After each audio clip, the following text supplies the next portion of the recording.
No attorney, the judge asked me. The courtroom smelled like old paper, burnt coffee, and floor wax.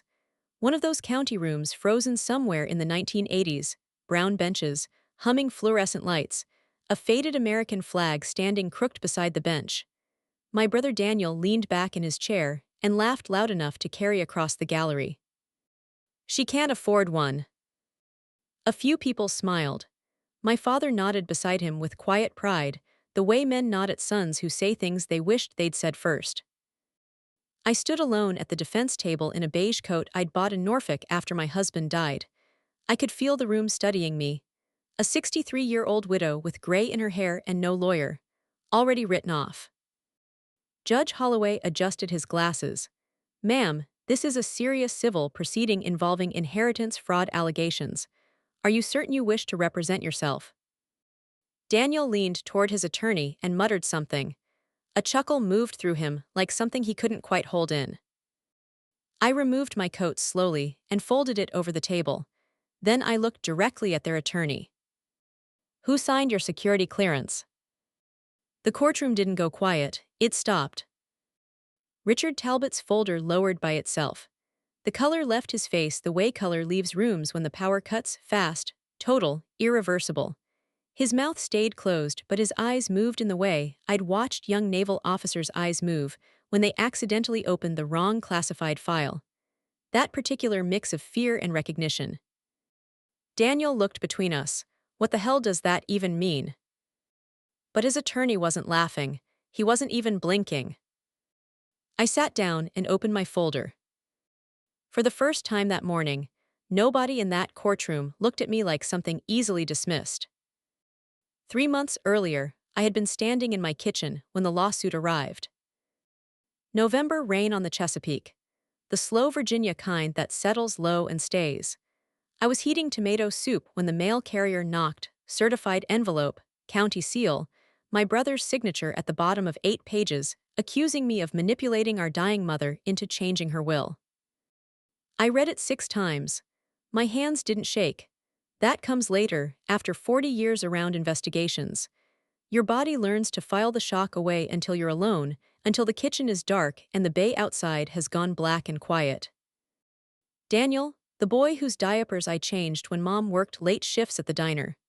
The teenager I covered for after he wrapped Dad's truck around a mailbox in 1983. The man I'd loaned nearly $30,000 to over the years, never once asking for a receipt. What stung worse than the lawsuit was the signature below his. My father's. Dad was 86 now. Arthritis in both hands, hearing aid in one ear, heart trouble nobody discussed directly. After Mom passed, Daniel had moved in with quiet efficiency, became his driver, his errand runner, his daily company. At first I thought it was love. Then I started noticing the shape of it. Dad stopped answering my calls. When I visited, Daniel was always somehow already there, and every conversation tilted into discomfort. Once I arrived with grocery bags and stood in the doorway of my own childhood home while my father stared at the television. "You sure stayed gone a long time."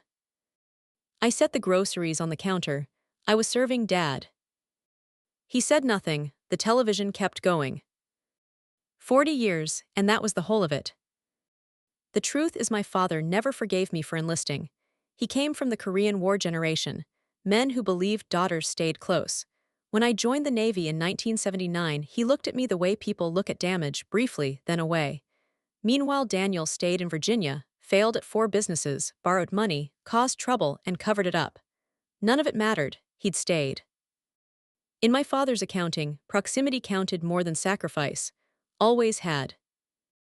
I first began paying attention during Mom's final year. She called me late some nights, not the usual calls, different somehow.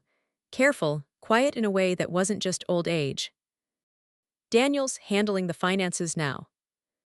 He gets upset when I ask questions." One night, she asked whether property taxes could really increase that much in a single year. The next morning, I pulled up county records. They hadn't increased at all. By then, her health was falling fast, and Daniel controlled almost everything around her: access, schedules, paperwork. I drove down for Thanksgiving and watched my mother sit through dinner looking hollowed out, while Daniel talked about the burden of caregiving with the solemn pride of a man running for office. That whole evening, he managed to make her illness about himself. At some point, she reached under the table and found my hand. Weak grip, deliberate pressure.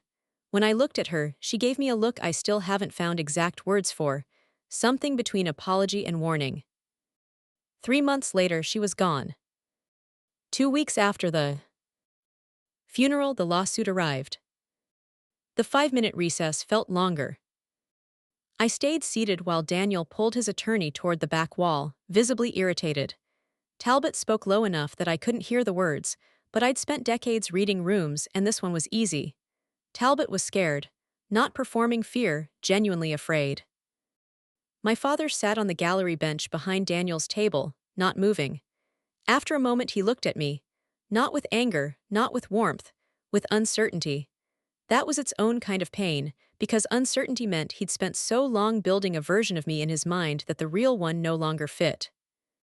Most people never knew what I actually did in the Navy.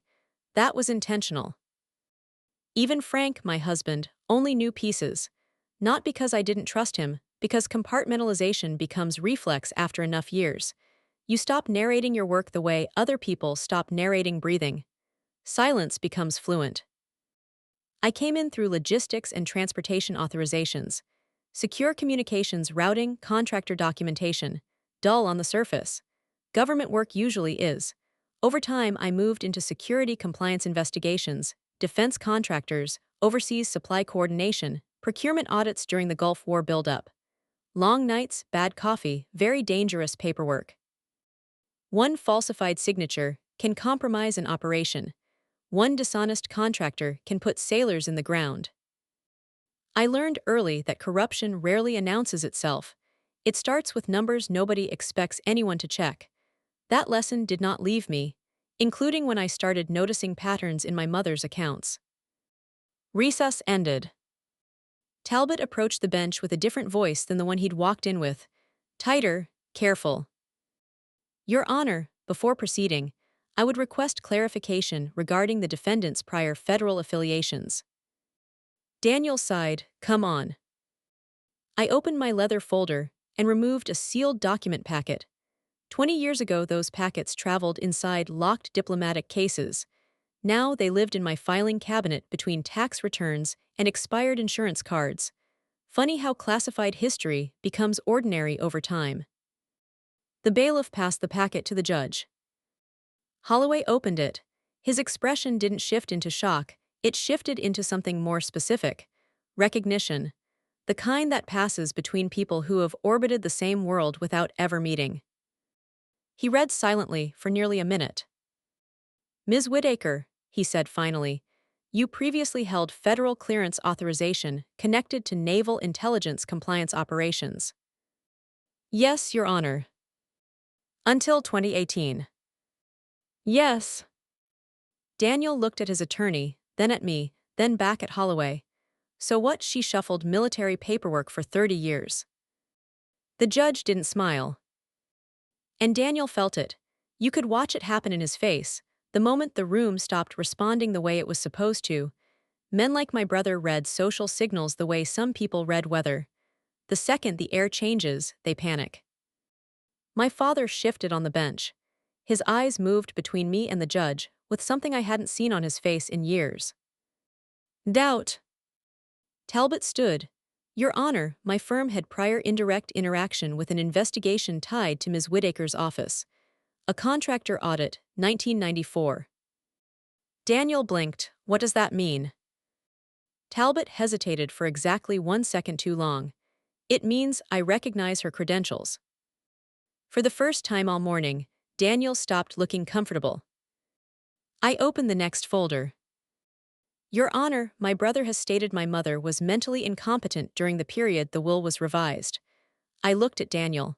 When, exactly, did she become incompetent? He frowned. She was confused toward the end. Everyone knew that. Then perhaps you can explain, I said, why you allowed her to sign 3 separate refinancing documents 6 months before she died. The room stilled completely.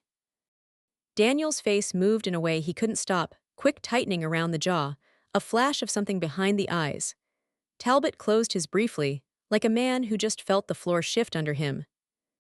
My father's voice came from the gallery, barely above a murmur. Refinancing. Daniel turned fast. Dad, don't worry about.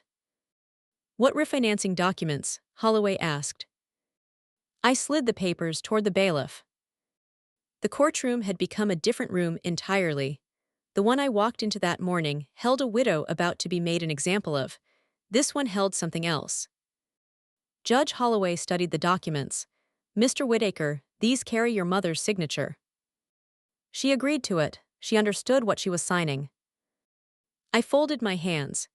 Then she was mentally competent enough to authorize loan agreements worth over $200,000. Daniel's mouth opened, closed. Talbot stared at the table. My father leaned forward from his bench. What loan? For the business, Daniel said quickly. What business? Holloway asked. A pause, the marina expansion. I said nothing. There was never a marina expansion. Just another failed investment, another quiet hole in the family finances, another thing nobody was supposed to examine too closely. Over the years, Daniel had cycled through businesses the way some people cycle through bad habits: boat repair, landscaping, vending machines, used RVs. Every one of them collapsed.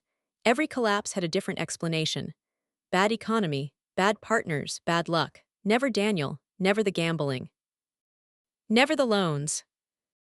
Mom had covered for him most of her life because she couldn't tolerate conflict. Dad had covered for him because he believed sons deserved second chances longer than daughters did. But age changes things, desperation especially. Your Honor, I said, I'd also like to enter county tax payment records for the family property over the last 4 years. Talbot pressed his fingers against his forehead. The bailiff handed the documents up. Holloway's eyebrows lifted slightly. These payments came from your personal account, Ms. Whittaker. Yes. Dad stared at me. You paid the taxes. The county was preparing lien notices, I said. Somebody had to. My father turned to Daniel, his voice shook. What lien notices? It wasn't serious. Mr. Whittaker, the judge's tone sharpened. Was your father aware the property faced delinquency concerns? Daniel looked at the window. I was handling it. Mom had called me at 11:30 one night. Her voice thin, careful. I found a letter from the county. The next morning I drove 2 hours to Fairfax and went straight to the records office. The property taxes had gone unpaid for nearly 18 months. Not because Mom forgot, because someone had redirected the money. I knew immediately who. Proving it quietly, without destroying what was left of my father's sense of his own family, that was the harder problem. So I paid it, $16,000. I didn't tell anyone, not my closest friends, not Frank's old colleagues. You know what happens after enough years of invisible service? You stop expecting acknowledgement. You just do the thing because the thing needs doing. The clerk brought additional files to the bench. Gray November rain streaked the courthouse windows. The room felt smaller than it had an hour ago. Older, sadder. Judge Holloway looked up from the tax records. Mr. Whittaker, did your mother personally authorize these financial transfers? Yes. Documentation beyond your own statements. A pause, then Talbot, in the tired voice of a man beginning to understand the shape of his problem. Your Honor, my client may require time to organize supplementary records. That was the translation. We have nothing. Dad looked back and forth between us with the slow confusion of someone waking from surgery. I don't understand, he said softly. And in that moment, I stopped being angry at him. Because I finally saw it. He didn't know. He genuinely didn't know. I'd spent months telling myself he had chosen Daniel's version of events over mine. But what I was watching now wasn't loyalty. It was an old man who'd lost his wife and clung to whoever stayed near, and that person had used the clinging. Loneliness is its own kind of weapon. Daniel understood that intuitively. Judge Holloway looked toward me. Ms. Whittaker, do you possess further evidence? I opened the last folder. Inside was a handwritten letter. Pale blue stationery, flowers along the border. Mom had used those letters for years, Christmas cards, birthday notes, recipes nobody in the family ever actually followed. The moment my father saw the envelope, his breathing changed. "Oh no," he whispered. Daniel's voice came hard and fast. "Where did you get that?" Mom had mailed it 3 weeks before she died. Certified, no return address. One handwritten line on the front page: "If anything happens, read this in court." I'd carried it for months. I already knew what it contained. I hadn't opened it again because I was afraid hearing her voice, even in ink, might fracture something I couldn't put back together before the hearing. Judge Holloway accepted it carefully. "Is this relevant to the financial allegations?" I looked at my father, then my brother. "Yes, Your Honor." Daniel stood. "That letter shouldn't be admitted." The room held its breath. Holloway's eyes narrowed slightly. "And why would that be, Mr. Whittaker?" She was confused when she wrote it. Talbot touched his sleeve. "Sit down." The word please wasn't in his voice, but the exhaustion was. Daniel stayed standing. "The certification stamp is dated and verified," I said, 3 weeks before her death. The judge examined the envelope, then the letter inside. He read in silence.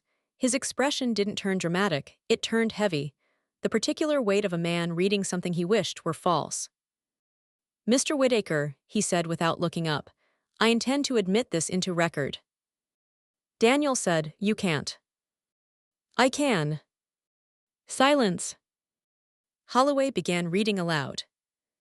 "To whoever reads this. If Margaret brings this letter to court, it means things became worse than I feared." My father lowered his head. I heard her voice the way you hear the voices of the dead, not imagined, not willed, just suddenly there. Soft Virginia cadence, careful pacing, gentle even when afraid. "Daniel has been handling more of our finances since my health declined. I wanted to believe he was helping. Over time, I became frightened to ask questions." Dad looked at his son. Daniel stared at the table. "I discovered money missing from accounts your father knew nothing about. When I confronted Daniel, he became angry and blamed his business troubles." "What is she talking about?" Dad asked quietly. No one answered him. I should have said something sooner, but after 58 years of marriage, I know your father. He avoids conflict when it involves family, especially Daniel. The old man closed his eyes. "Margaret may seem distant to people who don't understand her life, but distance is not abandonment. Her work required silence, more silence than most families could tolerate. She served this country honorably for decades while expecting nothing in return from any of us." I looked down at the coat folded beside me. Another courtroom came back to me, briefly, different year, different building, a military contractor hearing during the Gulf War buildup. 3 days without sleep. 2 sailors nearly killed because someone altered procurement records. While I sat in a secure room halfway across the world, my family back home simply thought Margaret had skipped Thanksgiving again. Frank said it once, plainly, "People only understand sacrifice when they can see it." He was right. Invisible sacrifice doesn't read as sacrifice, it reads as absence. I am writing this because resentment has poisoned my family. Your father never forgave Margaret for leaving. Daniel quietly learned to use that pain. Dad covered his mouth. Not anger, collapse. The judge paused, then read the final line. "If this family still has a chance after I am gone, it will only happen when truth becomes more important than pride." Holloway folded the letter. The courtroom held a silence I recognized from hospitals and gravesides, the kind that arrives after something irrevocable. Dad looked up at me, his eyes were red, his hands trembled against the bench. "I didn't know," he said. 3 words, 40 years of distance compressed into 3 words. Daniel stood. She manipulated Mom into writing that. But his voice had lost the certainty it carried this morning. There was something underneath it now, something that sounded like a man trying to convince himself. Talbot looked at his client. Daniel, he said, not Mr. Whittaker, not the careful professional distance. Just Daniel, plain and tired. Stop talking. You're supposed to be on my side. I'm your attorney, Talbot said, not your accomplice. Dad flinched. Holloway waited, then continued. Mr. Whittaker, did you use portions of the family property as collateral for personal business debt without informing your father? Daniel's jaw worked. It was temporary. That is not the question. A long pause. Yes. My father exhaled like something left his body. Did your mother express concerns about missing funds before her death? Another pause. Daniel looked at the ceiling briefly, then nodded once. Yes. Dad said, quietly, oh my God, and something in the way he said it made it sound less like shock than grief. Like a man finally naming what he'd half known for a long time and kept finding reasons not to look at directly. Holloway leaned forward. Mr. Whittaker, did you knowingly allow this court to proceed under allegations that your sister manipulated your mother financially? She did manipulate her. How? Daniel turned and looked at me for the first time in an hour, and something cracked open in him, not theatrically, not in a moment of revelation. Just the slow, unavoidable collapse of a man who has been carrying something too heavy for too long. She always acted like she was better than the rest of us. His voice was different now. Raw. She leaves, joins the military, disappears for decades, and somehow everybody treats her like a hero. He laughed, but it came out hollow. You know what it was like here after she left? Mom framing her Navy photos in the hallway, Dad reading her commendations to the neighbors, and me, he shook his head. I was just the son who stayed. The courtroom was very still.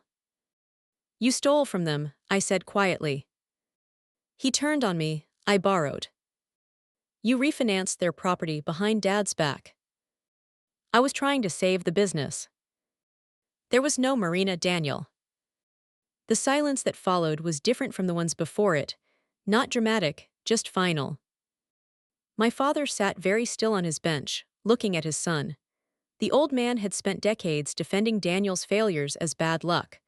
Publicly, in this courtroom, he had defended him as a good son wronged by an absent daughter.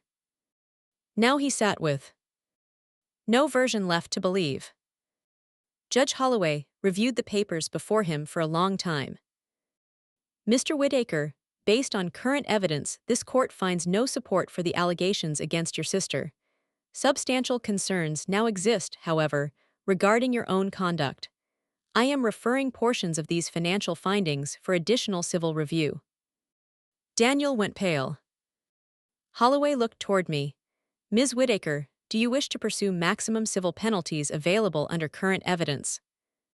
The courtroom became entirely still.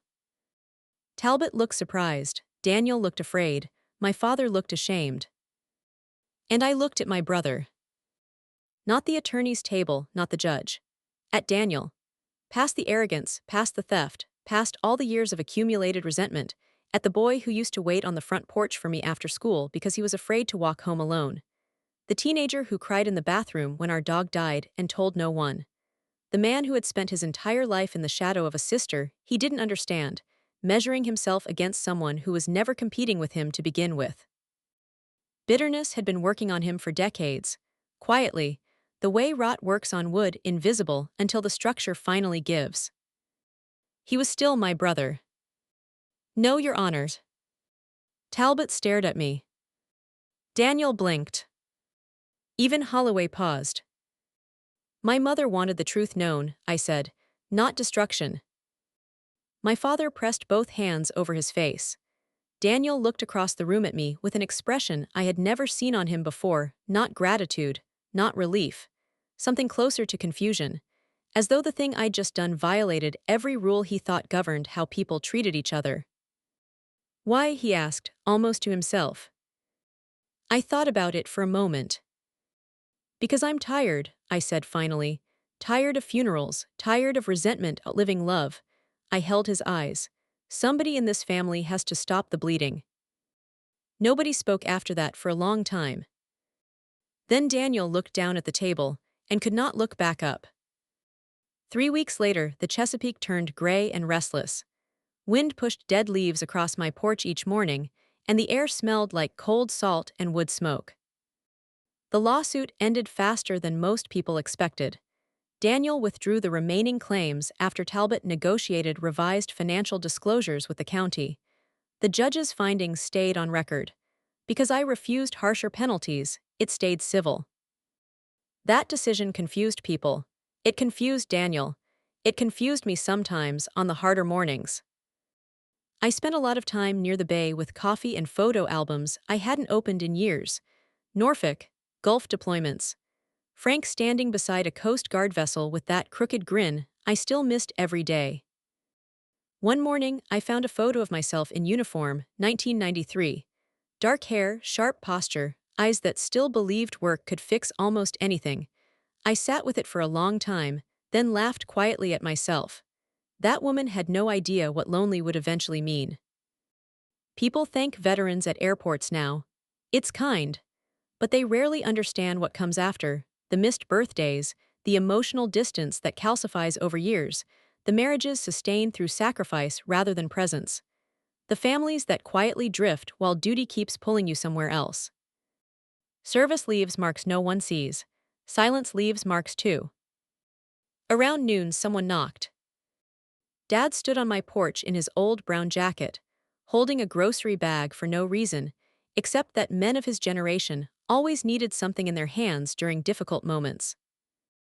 "Thought maybe you needed soup," he muttered. I stepped aside. "Come in." He moved slower than I remembered. The courtroom had aged him somehow. Or maybe truth simply strips away the last illusions people use to hold themselves upright. We sat at the kitchen table overlooking the bay. Neither of us spoke for nearly 2 full minutes. Finally, he looked at the water. "Your mother loved this view." "Yes." Another silence. Then, "I was hard on you." Not dramatic, not rehearsed, just honest. I stirred my coffee. "You were." He nodded slowly, like a man agreeing to something he'd been arguing against for years. "I thought if you left, eventually you'd forget us." I looked at him. So many old arguments suddenly made sense, not anger as their source but fear. Parents from his generation rarely said I was afraid of losing you. It came out as criticism, distance, disappointment instead. "I never forgot," I said. Dad rubbed his arthritic hands together. "I know that now." He looked around my kitchen at the Navy plaques packed quietly near the bookshelf, Frank's old Coast Guard cap by the door. "Did you really do all that? The overseas work, the investigations?" "Some of it." "You never talked about it." "I wasn't supposed to." A long silence, gentler than the ones before. Then he asked something he'd never asked me in 40 years. "Were you scared?" I looked at my cuff. "Fee cup, sometimes." Not during emergencies, training handled those. The fear came later. Hotels alone at 2 a.m. phone calls you couldn't return. Watching young sailors pretend they weren't terrified before deployment. The funerals. Always more funerals than anyone prepared you for. "Sometimes," I said again. Dad nodded slowly. "I'm sorry, Margaret." Late, imperfect, real. At our age, real is enough. The knock came 20 minutes later. I opened the door and Daniel stood on the porch, hands deep in his jacket pockets, looking like he'd considered driving away several times and lost the argument with himself each time. He looked past me at Dad. "I almost didn't come," he said. Dad gave a tired half-laugh. "Probably should've." "Probably." I stepped aside. "Come in." The three of us sat around the kitchen table, like people stranded together by weather, awkward, unavoidable, necessary. Daniel stared at the table. When he finally spoke, it came out flat. "The debt was worse than I told anyone. After Mom got sick, I panicked. I kept thinking I could fix it before anyone found out." Dad closed his eyes. "You lied to me," he said. "I know." "You stole from us." "I know." Daniel looked at me. "I hated you for leaving." The simplicity of it was startling. "You always seemed stronger than me, And when people talked about you like you were something extraordinary, it made me feel like nothing. He rubbed his face. I spent 30 years being compared to someone who wasn't even in the room. I studied him for a moment. Strength is one of the most misread things in families. People assume it means certainty, confidence, ease. Sometimes it just means continuing in silence without letting the loneliness make you cruel. I was never not afraid. I was never not lonely. I just didn't perform it where anyone could see. I know, I said. Dad stood slowly from the table and wandered toward the hallway. My old navy coat hung near the closet where I'd left it that morning. He stood looking at it for a long moment. Then, despite the arthritis, despite the shaking in his hands, he raised one arm and saluted me. I couldn't speak. Daniel couldn't either. Should have done that years ago, the old man whispered. I stood and held my father for a long time. After a moment, I held my brother too. Not because everything was repaired. Some damage doesn't repair. But somewhere under the years of silence and resentment and misunderstanding, we were still the same people who had once shared one small house, one kitchen, one set of parents. And that, finally, felt like something worth protecting.